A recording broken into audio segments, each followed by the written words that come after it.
Well, it's been a big year for Northern Ireland. Loyalist riots in April, debates on the Northern Irish Protocol and restriction after restriction on masks, hospitality and socialising across Ulster.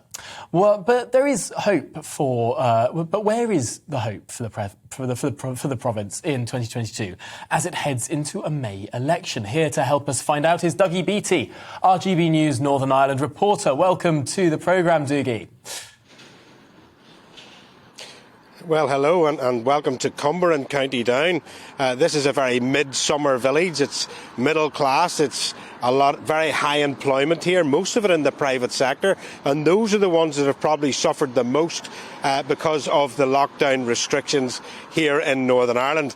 Now, we are going to the polls next year, which very much means that a lot of the stuff that should be done and should be going through won't be going through because, of course, those political parties, as it is in England, Scotland and Wales, will be playing till their electorate. And I look back at the year and forward to what's coming in Northern Ireland.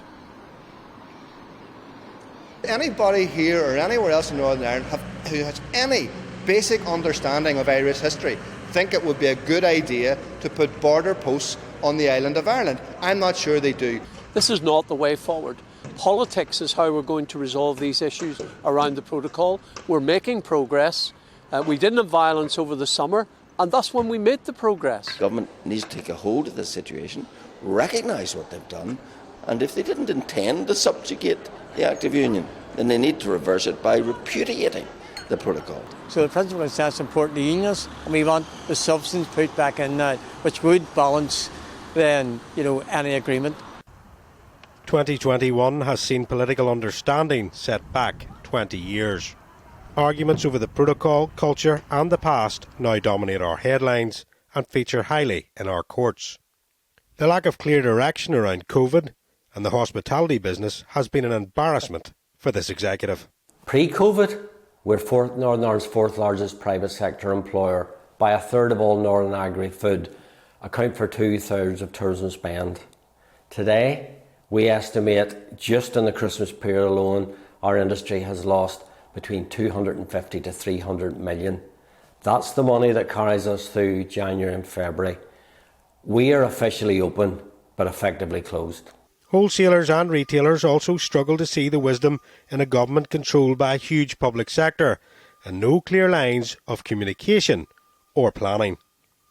Unfortunately, the worst jurisdiction has been the Northern Ireland Executive. It's the not knowing is the hardest part for us as businesses.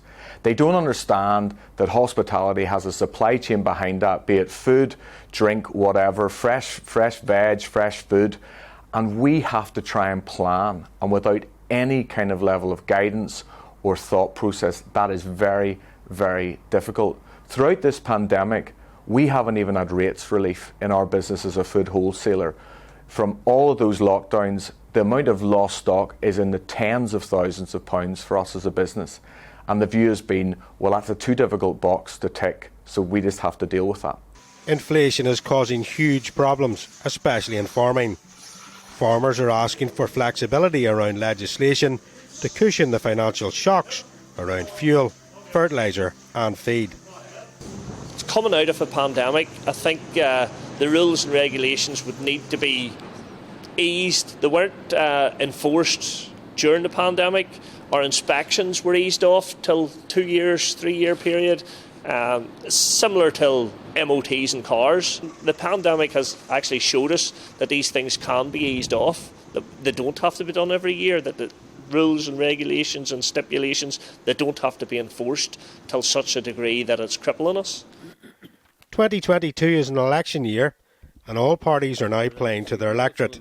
That means very little will be achieved and nationalists will be pushing for this election to be turned into a border poll. This is the Irish border. Right now I'm in the EU and across that stretch of water behind me is the UK. This piece of land has been fought upon for generations. Now it's about to be fought over. And not by those who can't decide the rules of how to worship the same God, but by those who can't decide the rules of how to trade with the same people.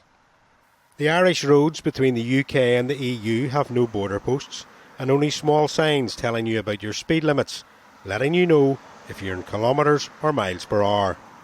Northern Ireland is part of the 5th largest economy in the world. The UK's gross domestic product is in around $3 trillion. The Republic of Ireland is $388 billion, and about 20% of that comes from Britain. As elections come into view, will it be COVID, the protocol, or the border poll that dominate? Dougie Beattie, GB News, on the Irish border. Well, you can see from that report Northern Ireland has a hard year ahead of it. Many of the big infrastructure projects and so forth that were put in place, I mean, there was 65 million put in place for the A5 from Omagh right up into Derry. That will probably not take place in this term, and there's a lot of stuff in and around historical inquiries which the British government wants to put to bed very, very quickly, which will also cause some problems inside Northern Ireland. Well, thank you for that, Dougie. It's a really, really interesting situation. And I wonder how much the apparent surge of Sinn Féin in the Republic may well affect voting behaviour in Northern Ireland, because as far as I can see in all the latest polls, it's not something that many people in the United Kingdom have reported on, but it's a really concerning situation for many that Sinn Féin seem to be surging really quite far ahead in the Republic. Well, they are, and credit to them. I mean, they've got their position exactly right where they want to go. They've got their message out where they want to go. No matter what you think of them, they are a very effective electoral team. The problem being is when they get into power, there is only so much of a budget in the Republic of Ireland. You've got to remember there's only about 5 million people, just over 5 million, I think 7 million in the whole island of Ireland.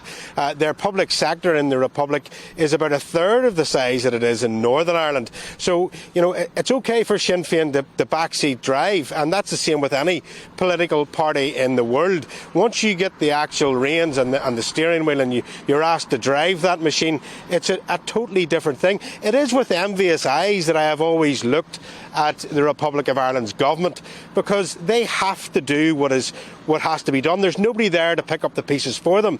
And in Northern Ireland, the biggest problem is that we have a devolved assembly, and some of those seats, those MLAs may only be getting those seats by about 100 votes. So when it comes to making hard decisions, they don't want to make those hard decisions in their backyard. Whereas in the Republic of Ireland, Sinn Féin is about to learn they have to make very, very hard decisions and make coalition governments with people that they may not necessarily get on with, and they may get one go in those polls and may find out that the next time round that might not be an option for them. Now, of course, the unionist vote is splintering, not only between the DUP and the UUP, but also traditional unionist Voice, the TUV, and actually many former UUP voters going off to the Alliance, that ambiguous party affiliated to some extent with the Liberal Democrats as well. To what extent, in your opinion, in your analysis, could this well be the first election whereby a unionist does not get the position of First Minister and in fact goes down to that Deputy First Minister post?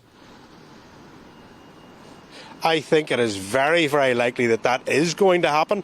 I think that the Alliance Party will do quite well in these polls. But it's a very good question for me, because when I am looking for those interviews with ministers here, with Skype, etc. and Zoom, ministers now choose where they go to be questioned. They no longer do the big press conferences where you can ask them really hard questions about where they are spending public money.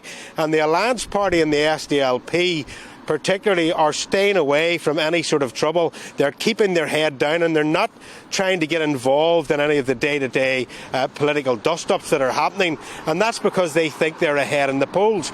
I believe the Alliance Party will take a substantial amount, but I don't think the DUP is as badly wounded as it is. I think realistically we are going to see a Sinn Féin First Minister. I think at that point the DUP will probably be second. It is a fight for the Ulster Unionists, I think, for their very survival at this point. And don't forget that the Alliance Party are also taking, in those last European elections, Martina Anderson lost loads of her votes to the Alliance. So Sinn Féin are also losing votes to the Alliance Party, and that itself could be quite tricky. Really, really interesting situation there. No doubt we will be returning to it as we get closer to the polls. But my gosh, a Sinn Féin First Minister, that is quite a prospect. Dougie Beattie, thank you so much for bringing us that expert analysis on To The Point this morning. Yes, now.